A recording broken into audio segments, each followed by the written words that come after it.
Hey everyone, it's Deborah, and it is Wednesday. And today's project, I am showing you a project share with these composition notebooks. I actually followed a tutorial from Carolina's Crafts. I talk about her a lot. She's one of my favorite YouTubers. And anyway, so I followed her oh my gosh, I can't talk today. I followed her tutorial, which I will link to, and I made some of these composition notebooks. So I'm going to show you the paper that I used, some of the paper I used first. It is the new Recollections. This is from Michael's Gingerbread Forest. And let me get the other one real quick. Holly Jolly. Okay, so new paper pads. I didn't pay full price for them, guys. I actually had a 30% off coupon and was able to get those. Plus I had bonus dollars or something like that. Michael's, if you have the app, they actually send you coupons for $5 off. I mean, a free $5, and just they send you lots of awesome coupons. And plus I shop there a lot, so I earn a lot.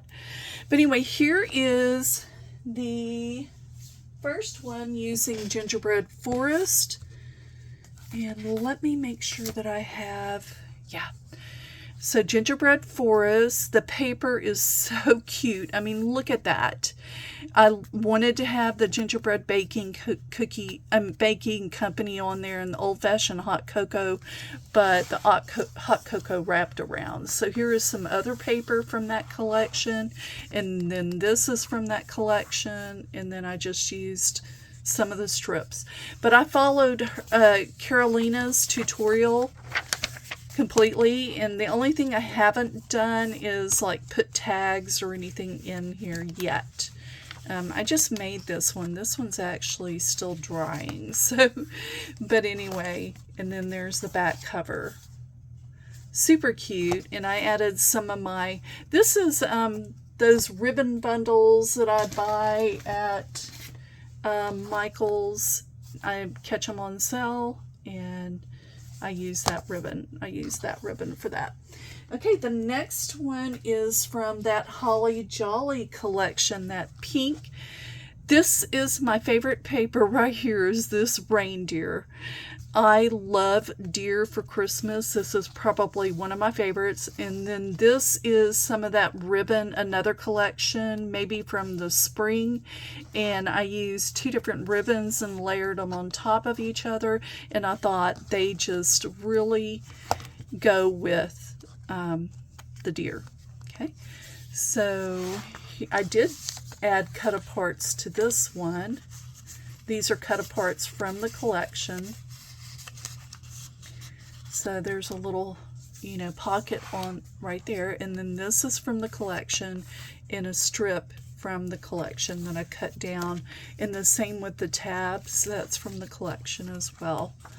And then here is another pocket with two tags. And these tags are from the collection. There's a whole sheet, two whole sheets with that. The same with a pocket and that strip there. And then here is a tab that I cut down.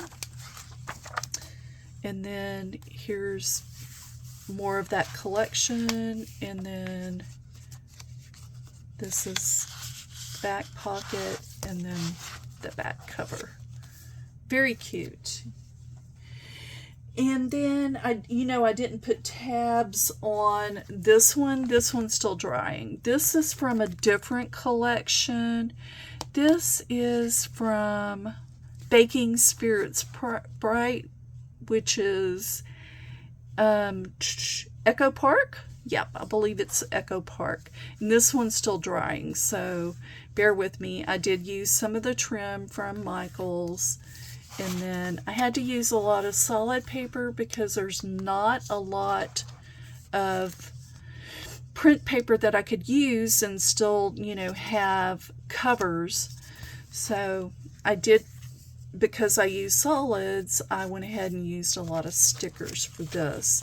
And then here is the second divider page. You're going to notice I didn't put tabs on this one. I don't think I'm going to put tabs on this one, because the tabs do get bent if you put it in your purse. But and then here's the pocket, that middle divider with the pocket. Actually, I put it on the last one.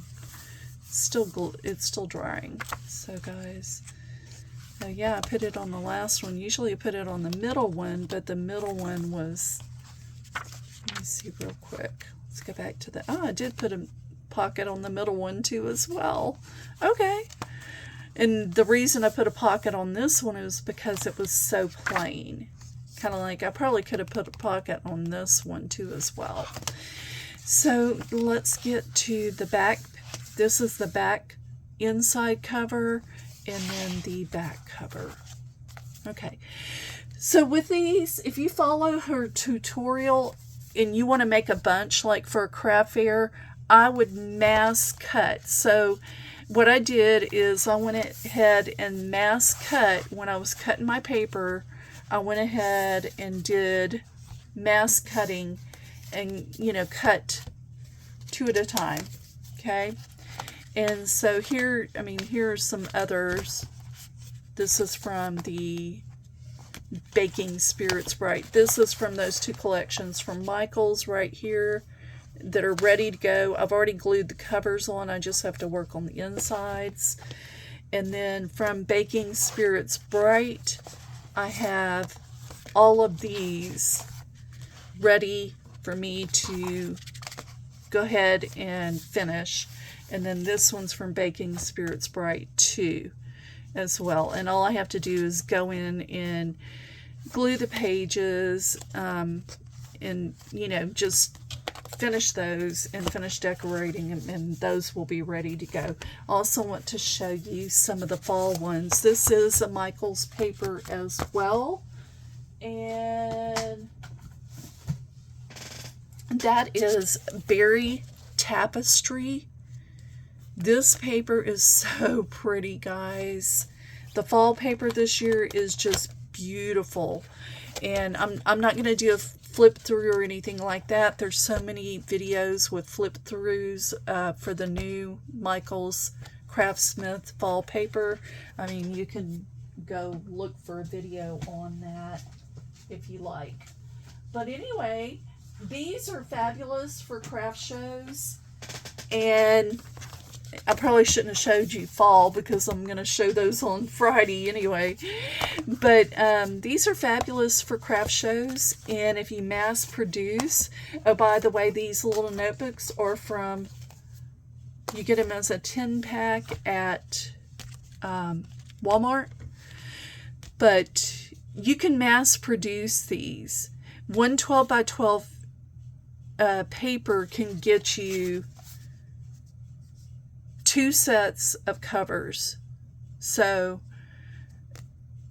you know, you can get two front covers from 112 by 12 inch paper. And then of course you would just use something that, you know, you want your decorative on the front, and then you could use something, you could even use a solid. I would use a print on the back, maybe, you know, that's just not as pretty as the front. Obviously you can see that I did that, and then especially on that deer, because I really wanted to make sure that I have a lot of the deer ones because I think they're just so cute. You can see where I messed up here. I didn't get it perfectly straight, but that might be mine.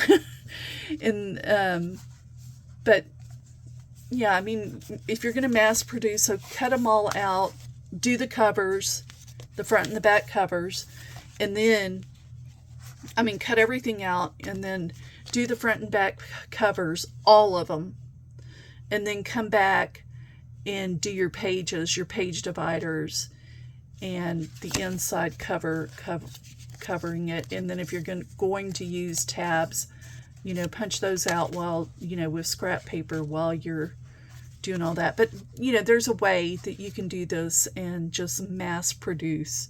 You could do 10 of them. You know, the packages come in. Let me show you real quick.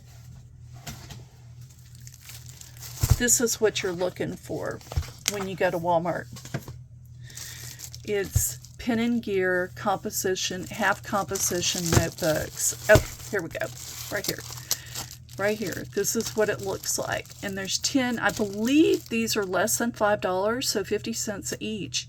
And you do the math of what you put in there. You could easily sell these for $5 each, you know, depending on how much stuff you put in there. For your area, if it, you know, you can't do $5, then $3 or $4. I wouldn't go lower than $3. Because you're putting a lot of your paper into it and your time. But if you mass produce, you could knock out these 10. I knocked out 10, like getting the covers done and everything, in less than an hour. Okay, so doing the pages take a little bit longer, but you know, follow Carolina's tutorial and you should be able to knock some out. All right, guys. This is it for today. Friday, I'm going to show you more fall ones that I created, okay? Anyway, you guys take care and have a great day. Bye.